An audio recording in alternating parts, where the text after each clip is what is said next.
Well, you were figuring out a lot of things, and I hope you don't take offense to this, but when I was reading through your book, it felt, in a lot of respects, like you were learning how to adult. Yeah. You know, you were learning how to cook and do all these things, and that was really cool to read about. And I loved one of the...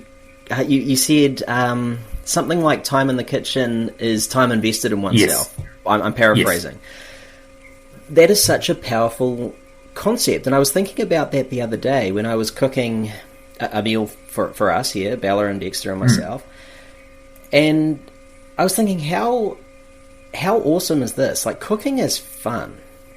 It's really fun, and eating is my greatest pleasure, right? So cooking is like the preamble to that. But a lot of people simply don't do that because they don't know how. They don't know where to start. See, I agree with your statement that cooking is fun. I agree with it now. But for most of my life, the kitchen in my mind was the enemy.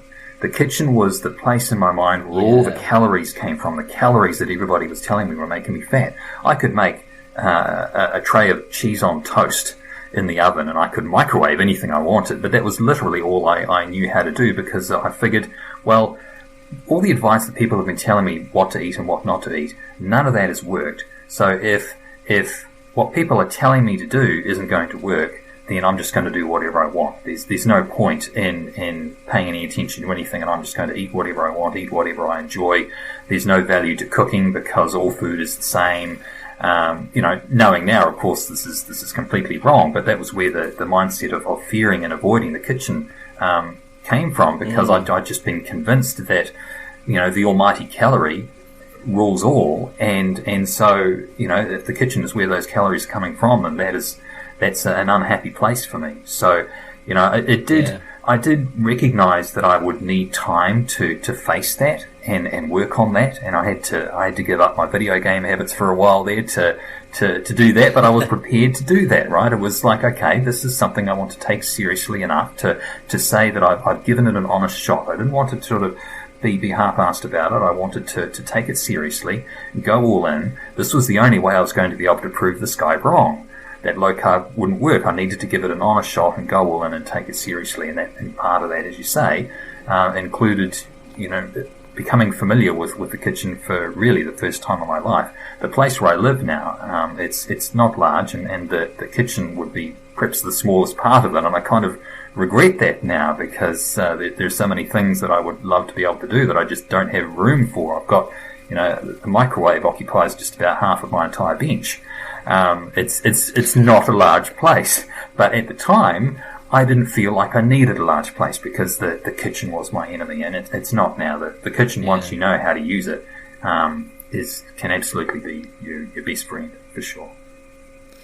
See, that's really evocative, I think. Having worked with a lot of people who see exercise as the enemy, but they do it because they want to beat themselves into submission, and they see the kitchen as the enemy because they feel they need to be starving themselves. Yeah. To see the mindset shift in those people towards exercise not being the enemy anymore, but exercise being something that is challenging in order to build the body in the way that we want it to be, and food and by extension the kitchen being a way to nourish the body into the form and function that we want it to have.